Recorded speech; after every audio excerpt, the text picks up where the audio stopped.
কিছু ফাঁদ আপনার টাকা চুরি করার জন্য তৈরি হয় না, এগুলো তৈরি হয় আপনার আত্মনিয়ন্ত্রণ চুরি করার জন্য।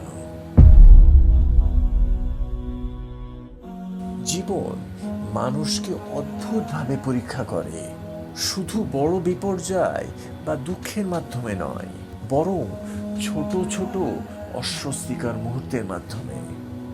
যখন কিছু ভেঙে যায়, যখন রাগ বেড়ে যায়, যখন একটি ঘর বিব্রতকর নীরবতায় ভরে ওঠে, যখন আবেগ সঙ্গে সঙ্গে প্রতিক্রিয়া দাবি করে। আর যতই অদ্ভুত শোনাক, সম্পর্ক, সম্মান এবং ভবিষ্যৎ অনেক সময় ঠিক সেই অদৃশ্য কয়েক সেকেন্ডেই গড়ে ওঠে বা ভেঙে যায়।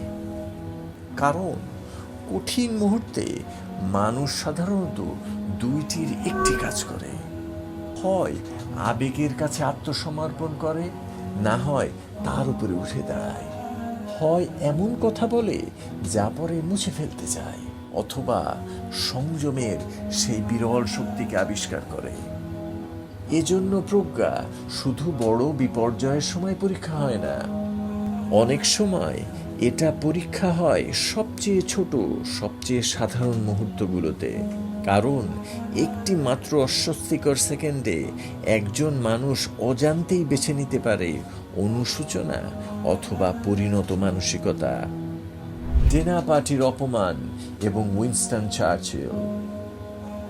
একটি অভিজাত ডিনার পার্টিতে, যেখানে রাজনীতিবিদ, অভিজাত মানুষ এবং তীক্ষ্ণভাষী অতিথিরা উপস্থিত ছিলেন, ধীরে ধীরে উত্তেজনা বাড়তে শুরু করলো উইনস্টন চার্চিল এবং পাশে বসা এক নারীর মধ্যে। কথোপকথন ধীরে ধীরে তিক্ত হয়ে উঠল। অবশেষে নিজের বিরক্তি আর লুকাতে না পেরে নারীটি বলে উঠলেন, আপনি যদি আমার স্বামী হতেন তাহলে আমি আপনার চাই বিষ মিশিয়ে দিতাম। পুরো টেবিল স্তব্ধ হয়ে গেল। সবাই অপেক্ষা করছিলেন রাগ, অপমান অথবা বিস্ফোরণের। কিন্তু চার্চিল নিজের সংযম হারাননি।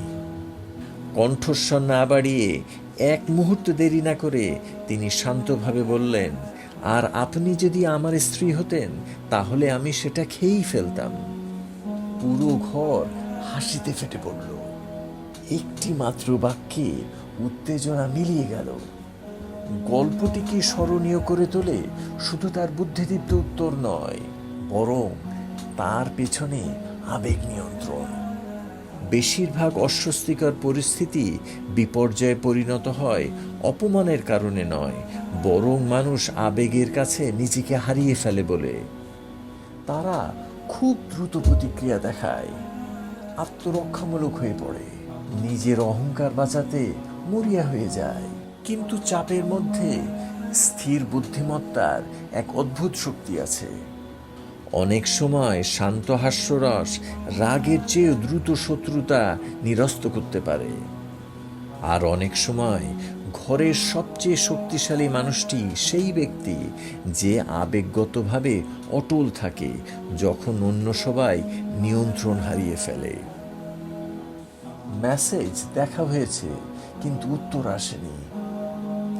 একজন তরুণী এমন একজনকে আন্তরিক মেসেজ পাঠালেন যাকে তিনি গভীরভাবে গুরুত্ব দিতেন।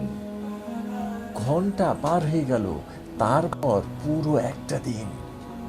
মেসেজে সিন দেখাচ্ছিল কিন্তু কোনো উত্তর আসেনি। হঠাৎ মন গল্প তৈরি করতে শুরু করলো। আমি কি বেশি কিছু বলে ফেলেছি? সে কি আমাকে এড়িয়ে চলছে? আমি কি নিজেকে বিব্রতকর করে ফেললাম? অবশেষে যখন উত্তর এলো, অন্য মানুষটি শুধু বলল, দুঃখিত, পারিবারিক কিছু সমস্যায় ব্যস্ত ছিলাম। কিন্তু ততক্ষণে একটি ছোট নীরবতা আবেগের ভিতর অনেক বড় হয়ে উঠছিল। আধুনিক জীবনে এমন হাজারো অদৃশ্য অস্বস্তিকর মুহূর্ত তৈরি হয়। দেরিতে উত্তর আসা, ভুল বোঝা কথার ভঙ্গি, শীতল মেসেজ, ছোট ছোট উত্তর। আর অনেক সময় মানুষ বাস্তবতার কারণে কষ্ট পায় না, বরং কষ্ট পায় কারণ অনিশ্চয়তার ফাঁকা জায়গা কল্পনা দিয়ে ভরে ফেলে। শেষ ভাবনা। অস্বস্তিকর পরিস্থিতি মানুষ হওয়ারই একটি অংশ। অস্বস্তিকর নীরবতা, ব্যর্থ রসিকতা, ভুল বোঝাবুঝি, অপমান, বিব্রতকর মুহূর্ত, সবার সামনে ভুল করা, কেউ এগুলো এড়াতে পারে না।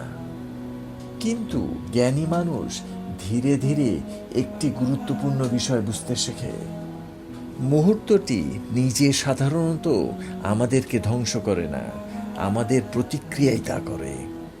আর অনেক সময় যাদের আমরা সবচেয়ে বেশি শ্রদ্ধা করি তারা সেই মানুষ নয় যারা কখনো অস্বস্তিকর পরিস্থিতির মুখোমুখি হয়নি, বরং তারা সেই মানুষ যারা এমন মুহূর্তে শান্তভাবে, হাস্যরস নিয়ে, ধৈর্য ধরে এবং মর্যাদা বজায় রেখে নিজেকে বহন করতে শিখেছে। Good day.